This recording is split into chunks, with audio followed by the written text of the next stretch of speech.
Hey guys, hi, welcome back once again. My name is Vaishali, and having learned quite a few things from, through, and from within human interactions, and having pursued and completed my master's in business administration and in clinical psychology, and having had the experience to work as a counselor and as a therapist over the last 5 or 6 years with various organizations, I today wish to talk about how to self reflect, how to express ourselves, and how to even discharge a few things, release a few things that can probably, over a longer period of time, eat our internal happiness, our joy, and our well being, eat away at our internal sense of peace, and can probably, to some degree, cage up feelings like content, regret, and dissatisfaction in our psychological, in our physical,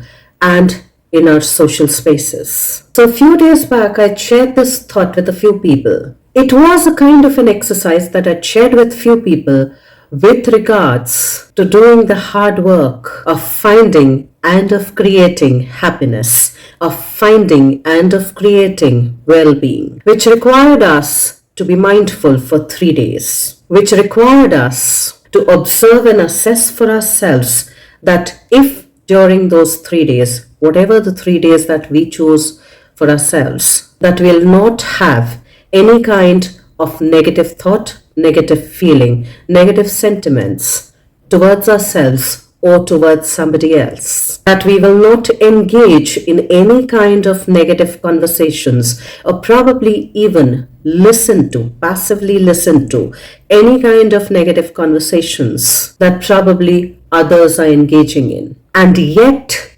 since negativity is our default mode, is the default setting amongst all organisms with regards to the evolutionary psychology of survival of the fittest, without denying, we take notice of that. Without denying, we take account of that. And quite naturally, taking account of anything requires some kind of paperwork, requires us to do the accounting of all of the factors, of all of the thoughts, of all of the interactions, of all of the feelings, of all of the sentiments that are perceived to be negative, to be noted down so that it can be accounted for later.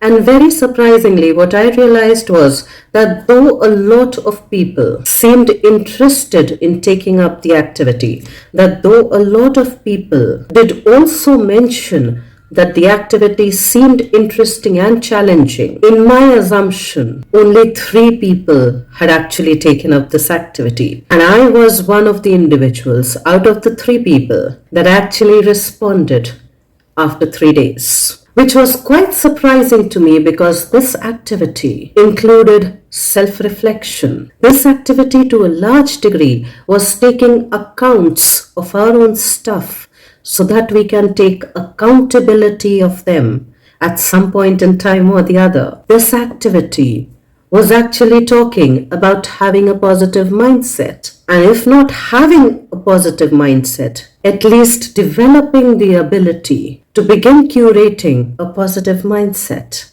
This activity was also something that talked about happiness and well-being. And very surprisingly, when I only heard from 2 more people out of the roughly 75 people that I had shared this activity with, I realized, or at least I observed, that a lot of people are truly not interested in self-reflection. That a lot of people, though they talk about mindfulness, are actually probably not interested in being mindful. That a lot of people are probably not even interested in getting to know themselves because they refuse to self-reflect. A lot of people might actually not be willing to take accounts because then that would mean that we've got to be accountable for whatever we think, whatever we feel, and however we interact with ourselves and with others. That we're probably also just fascinated by the concept of positive thinking, but may not actually be interested and invested enough to make it into an accountable habit. And a lot of us would just probably be chasing after happiness and joy and peace, but would actually not be willing to take up any activity or exercise that mindfully requires us to create and co create happiness, contentment, joy, well being, and peace. On some levels, those just might be the fancy terms that we chase, that we run after, that we aspire for. But whatever we aspire for, if that is what we desire for ourselves and for others, or at least in our interactions, we need to be willing to do the work that it takes. And maybe somewhere unknowingly, we just might be resistant to the idea of taking up that challenge. So, since this particular video is about self reflection, is about accountability, is about self observation, is also about learning how to discharge ourselves when we probably are a little too charged, is about de stressing ourselves, is about processing things that are happening within us, I'd like to share what I noted from this activity, what I took accounts for from this particular activity, so that I could be a little more accountable for the things that happened inside of me, for the things that probably were and are a little unresolved still inside of me. So it was a regular day, nothing unusual, when I went to one of the places where I've been associated with for the past few years. And during the interactions with my clients as their counselor and therapist, I came across this little challenge wherein a particular client was not willing to participate in the activities that I had planned for that day, was resistant to take up the activities, to take up the little challenges that I had planned for them. And as a counselor and as a therapist at that point in time, it did not really affect me that much, or at least I thought it did not affect me as much, and that I had no negative thoughts. Well, that is what I had consciously thought. After which, a few hours later, I had another meeting with another client, which went pretty well. And so I came back home feeling pretty excited about the day. I came back home feeling very satisfied with the way the day had unfolded. And especially with regards to this particular activity, wherein I had taken up for myself that for the next 3 days at least, I would not be allowing myself to have any negative thoughts, any negative feelings, any negative sentiments, or any negative interactions. And in my conscious understanding, that is how I thought that the day had gone, till I began to take account of it, which is where I wrote down everything in details, which is how I generally journal. Beginning with, hi diary. So, day before, the day had gone well till evening, and on and on and on I went. I mentioned the exercise over here as well, and the purpose and the intention for this particular activity, till I actually began writing down that I've had no negative thoughts today. And as I kept writing, the subconscious that notices everything, the subconscious that observes everything, the subconscious that absorbs everything, whether we are consciously aware of it or not, started to reveal itself, wherein it went on to tell me that yes, I did not have a negative thought, but I felt exacerbated with regards to the attitude of this particular client who was not willing to participate in the activity, who was adamant about not participating. And the moment I wrote that down, I realized that probably consciously, though I must not have had any kind of a negative thought at that point in time or throughout the day as well, there was a part of me, a sensory part of me, which essentially is the subconscious, had registered that resistance, which is where I went on to even write.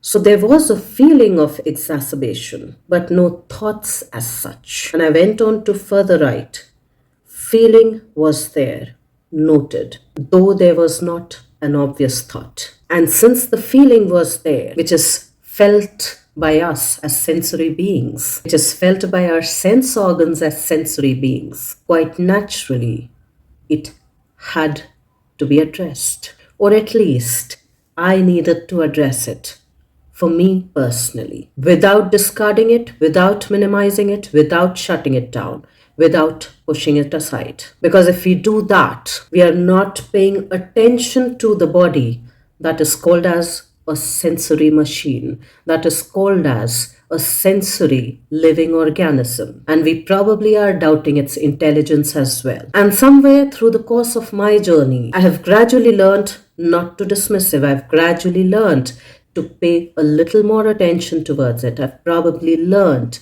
to respect it.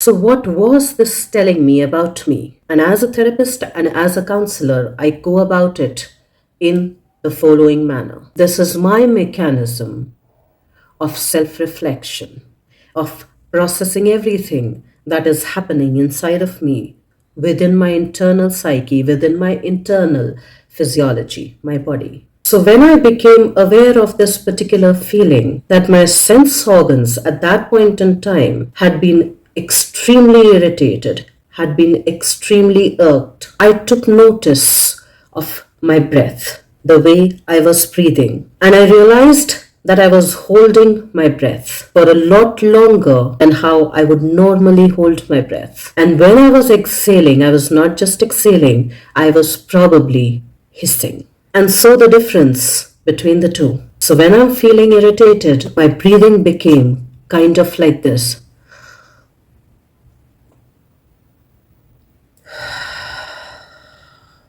And maybe over here it's a little exaggerated to kind of demonstrate something, which is not how many of us would normally breathe. For a normal breathing would be the way that I'm breathing right now. And in a way, to some degree, it is then telling me about my physical state, about my emotional state, about my psychological state. So, quite naturally, when my body is going into that fight response or reaction, the rational part of my brain is not able to function optimally. Because the rational part of the brain would then have naturally assessed if it is actually a fight situation or no, or am I just making that up within my own psyche, which is where my body is now interacting with it.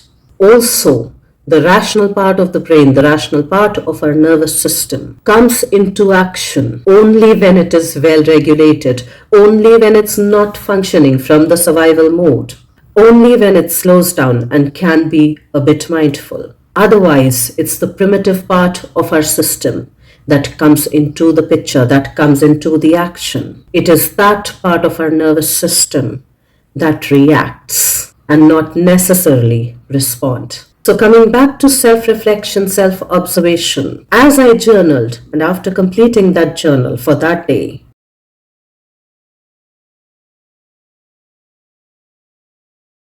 I noticed in my physical being, the way I breathe, the way I hold my breath, the way I exhale or the way I hiss, the way my jaw clenches, the way my eyes shut down, the way my shoulders move up and tighten, and the way my chest constricts almost to go into a fight mode, brings me to an awareness as to where all I would be storing irritability, as to where all would I be holding irritability in my body. And that might be different for all of us.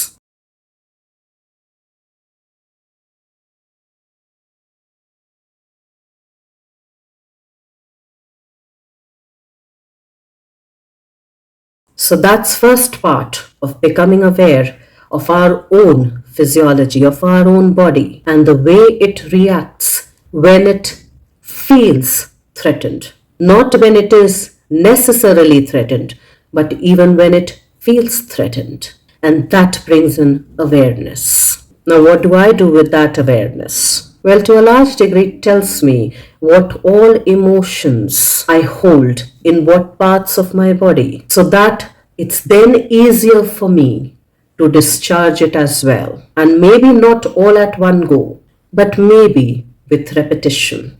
Next, I journal down everything that is happening inside of me, the way it is exactly happening, without filtering out anything, without withholding anything. So when I do journal, Whether it's with regards to gratitude or whether it's with regards to anything else, any other emotion or feeling or interaction, I don't withhold myself. I don't cage those things inside of me. I let it flow out of me and even through me so that they don't cage themselves inside of me and over a period of time start collecting like debris over there or dead bodies or corpses over there, making my body their graveyard. So the idea of journaling is to be able to express myself wholly and completely without any filtration. So I don't withhold myself with regards to thoughts, with regards to feelings, with regards to language as well. Because thankfully, this gives me out a good venting space.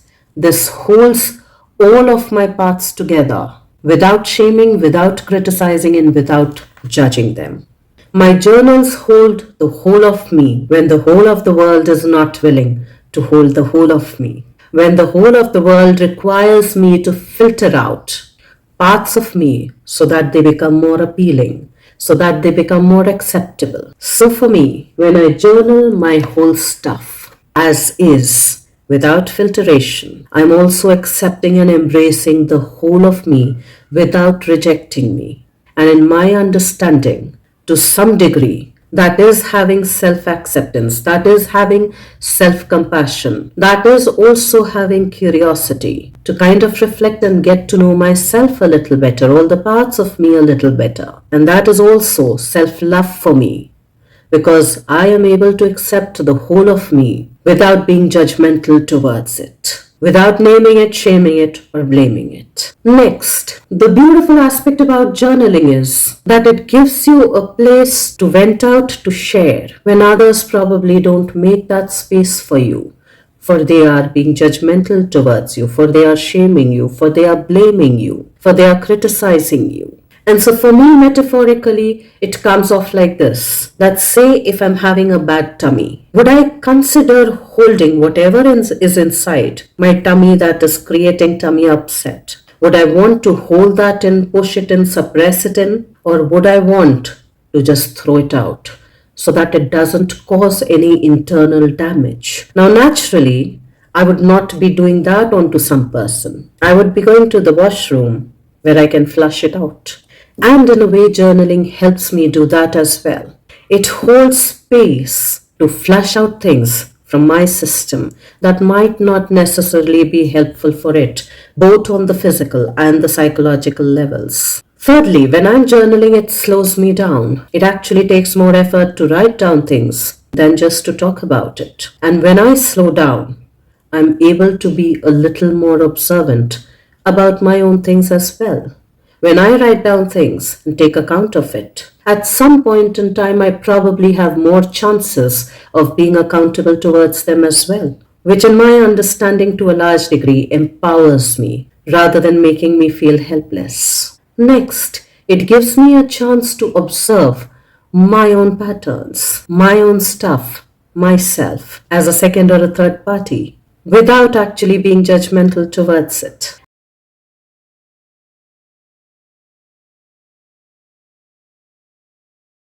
And in the process, it also helps process things and it makes me a little more mindful as well. And like I said, it holds space for all parts of me to exist, for all aspects of me to exist, the positive and the so called negative ones as well, the seemingly lovable and the not so seemingly lovable as well, the kinder ones and the meaner ones as well. It in a way helps me detach to some degree with the ideas about myself that I have about me, that the world has about me. Now, when all of that is journaled out, is emptied out, it creates an empty space inside, an empty space that helps process things, an empty space that can help things get a little more organized, an empty space that is not heavy, but actually is quite light, that actually is quite peaceful. And through that lightness and through that peaceful space, I begin to address my physical body, wherein I check with my breath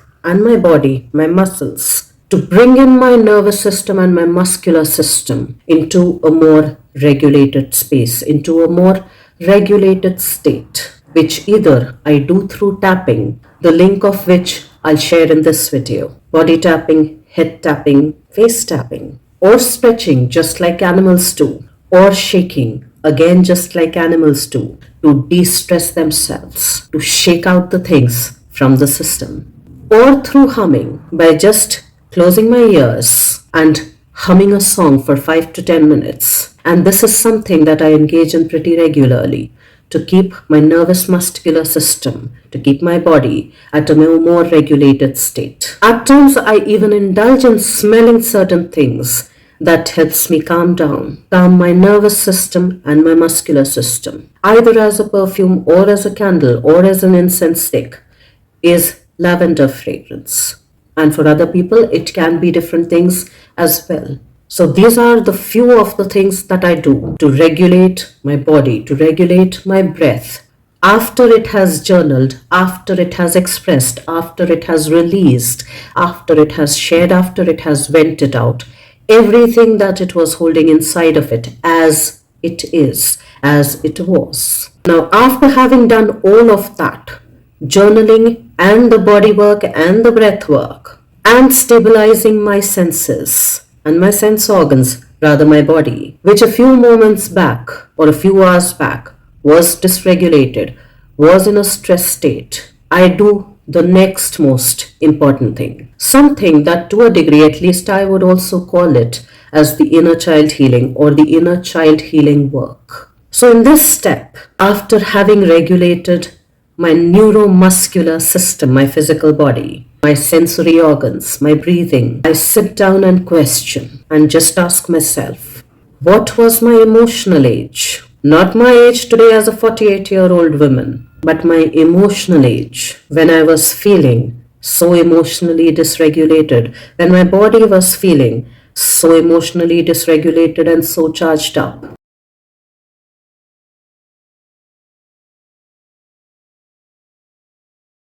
And I sit with that question so that the answer comes to me without me having to force any answer upon myself. And maybe the answer comes to emotionally, my age was probably 4 years old, or 6 years old, or 8 years old, or 2 years old, or 10 years old. Now, whatever age we get at that point in time, or even if there are multiple ages that come to us, the next thing to question is, what was that 2-year-old or 4-year-old or 6-year-old or 8-year-old or 10-year-old feeling at that point in time? What was that kid whose emotional age is 2, 4, 6, 8, 10, or maybe a couple of them or a few of them, was needing at that point in time?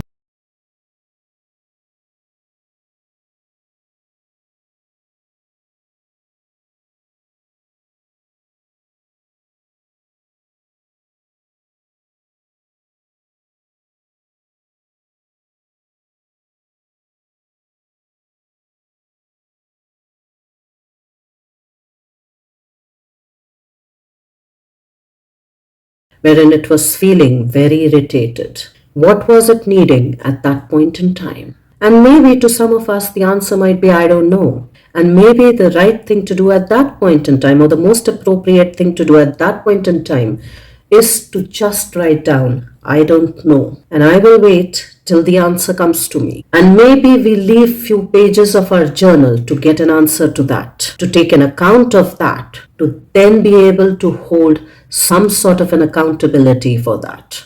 Because if you don't take accountability for our own stuff, we'll not be able to make the decisions and the choices that we want to make for ourselves. And maybe for a few others, we might come to an understanding or we might get an answer that I was feeling irritated when my emotional age came to 2, 4, 6, 8, 10, 12, whatever it was, because that person was so rigid and not willing to listen to me. And it is over here that we get to understand the need, the psychological need of that person, which probably was unmet when the person was 2, 4, 6, 8, 10, or 12 years old. So the natural question then becomes is, oh, so you felt unheard. And maybe the other part of us that felt like a 2, 4, 6, 8, 10, 12-year-old will be able to say yes. Yes, I did feel unheard. And then it's our job to get a little more curious to be able to address that need. For quite naturally, it's not realistic for a 2-year-old, for a 4-year-old, for a 6-year-old, for an 8-year-old to be accountable for their actions like a grown up. So, as a grown up, with regards to the inner child work, it then becomes our job to understand the needs of that little child inside of us, to not just fill it up, but to understand it. That is where self compassion with curiosity and self love with self acceptance comes into the picture. So maybe that emotional part of us that reacted that way, who was emotionally probably 4 or 6 years old or 8 years old, said that I felt unheard. So maybe as a 48-year-old or a 50-year-old or a 42-year-old, or whatever our age might be, our chronological age might be, we just might ask that little child inside of us to share its needs with us. We just might be able to ask that little child, tell me, what do you want me to hear? What do you want me to listen to? For I'm willing to listen to you to be able to understand you, so as to be able to then accept you wholly and completely